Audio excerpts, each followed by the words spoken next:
Le quoi qu'il en coûte, ça n'était pas que le chômage partiel ou le fonds de solidarité. L'un des mécanismes les plus puissants, la perfusion financière pour les entreprises, se résume alors en 3 lettres. PGE, prêt garanti par l'État. Les tout premiers étaient signés il y a juste un an. Bonjour Emmanuel Dutheil. Bonjour. Depuis 2 mois, les banques appellent leurs clients pour préparer les remboursements.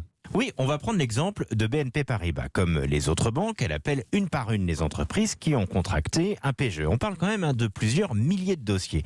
Alors pourquoi BNP les appelle ? Eh bien, aussi étonnant que ça puisse paraître, il faut fixer les conditions de remboursement et notamment la durée du prêt. Ça n'avait pas été fait au démarrage. Ces prêts ont été, il faut le dire, plusieurs fois améliorés depuis avec le durcissement de la crise. Il dure maintenant 6 ans au maximum et l'immense majorité des entreprises, près de 7 sur 10, va aller au bout de cette durée.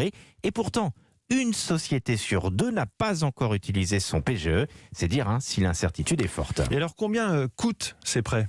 Eh bien, ce ne sont pas des prêts à taux zéro, ils coûtent de l'argent. Il faut payer la garantie de l'État, ça représente un taux de 1% pour les TPE-PME qui choisissent les durées les plus longues. Il faut ajouter à cela le coût du crédit pour les banques qui se sont engagées à ne pas faire de marge sur ces prêts. Même si la plupart des emprunteurs avaient plutôt compris le mécanisme, c'est parfois la douche froide comme pour ce restaurateur francilien. Il a signé l'année dernière dans l'urgence son prêt de 300 000 €. Au départ, on nous avait annoncé que c'était à 0%. Après, mon expert comptable ou moi-même, on a entendu parler de prêt à 0,25%. Et là, au dernier report de remboursement du prêt, on était passé à 1,26%. On est pris à la gorge. Et je pense que je vais devoir licencier. Malheureusement, je ne peux pas faire autrement. Sinon, ça passera pas de toute façon. À Bercy, on dit entendre ces difficultés, mais on l'affirme, on ne peut pas aller plus loin. Impossible de faire des prêts totalement gratuits. Mais Emmanuel, ce ne sont bien souvent pas les seuls prêts à rembourser par ces entreprises. Oui, beaucoup d'entreprises ont leurs prêts traditionnels, comme celui pour l'achat des locaux à rembourser. Et pour ceux qui sont fermés depuis des mois, comme les restaurateurs, c'est l'asphyxie.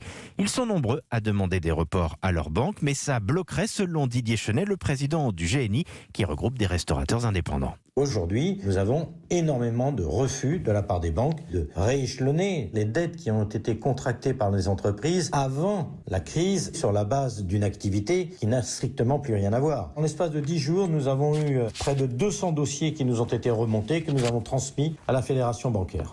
Du côté de la Fédération bancaire, on a su regarder chaque dossier et voir ce qu'il est possible de faire. Et on assure que le taux de non-paiement de ces prêts est aujourd'hui inférieur à 5%.